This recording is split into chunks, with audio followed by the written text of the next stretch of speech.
ఇక్కడ ఏం చేసినా పేర్లు అవి ఉండవు, ఎక్కడ పేర్లు చెప్పుకోవడాలు ఉండవు అన్నమాట. అదొక సిస్టమ్ అన్నమాట. అంటే ఏంటి, మనకు వేదంలో చెప్పిన మాట రహస్యమైన మాట, ఎవరు తెలియని మాట తెలిసిన మాట, ఓపెన్ సీక్రెట్ అంటారన్నమాట. అంత ఓపెన్గా ఉంటుంది కానీ అర్థం కాదు, తెలియదు అనమాట, మర్చిపోతాం. నిష్కామ కర్మయోగంలో ఎవరైతే ఉన్నాడో వాడే నాకు ఇష్టడు. మనమందరం కూడా రాముల వారంటే ఇష్టం, ఆంజనేయ స్వామి అంటే ఇష్టం, అందరు దేవుళ్ళు అంటే ఇష్టం.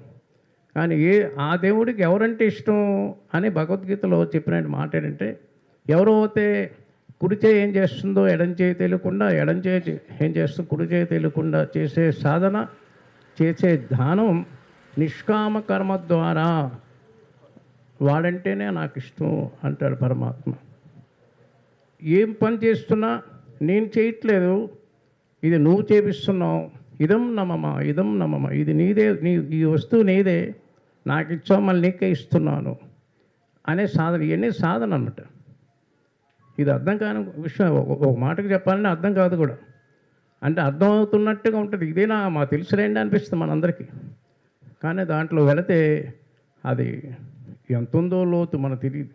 అలాగే సర్వం పరమేశ్వరార్పణమస్తు, కృష్ణార్పణమస్తు. ఏం చేస్తున్నా పరమేశ్వరుడికి అర్పితం చేసేటువంటి ఈ 3 సాధనలో ఏదో ఒకటి సెలెక్ట్ చేసుకుంటూ ఉంటే మనం మెల్లిమెల్లిగా మనం అనుకున్న గమ్యం చేరుతాం అని మా పెద్దలు, మా అమ్మ, మా నాయన, మా తాతగారు, మా గురువులు, మా ఆచార్యులు, మా పెద్దజేరి స్వామివారు, ఇవన్నీ కూడా మాకు ఉపదేశం చేసినటువంటి ఆచారాలు. ఇదంతా మాదేం కాదు, మేమేం చేయట్లేదు, మీద గొప్పగా అనుకోవద్దు మా గురించి.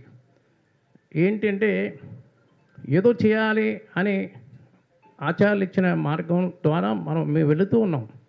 ఇది నేను చేస్తున్నాను, ఈ స్వామీజీ లేకపోతే ఇదేం కాదు, ఇవన్నీ నా స్వామీజీ ఆధ్వర్యంలో నడుస్తున్నా అని మేము అనుకుంటే అది స్టాప్.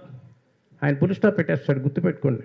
ఎవరైనా సరే మనం చేయట్లేదు, భగవంతుడు ఆచార కృప ద్వారా మనల్ని ముందుకు తీసుకువెళ్తున్నాడు కాబట్టి మనం నడవడమే పని, కానీ వెనక్కి చూసే పనే లేదు, ముందుకు వెళుతూనే ఉంటాం, ఆయన చేపిస్తూనే ఉంటాడు.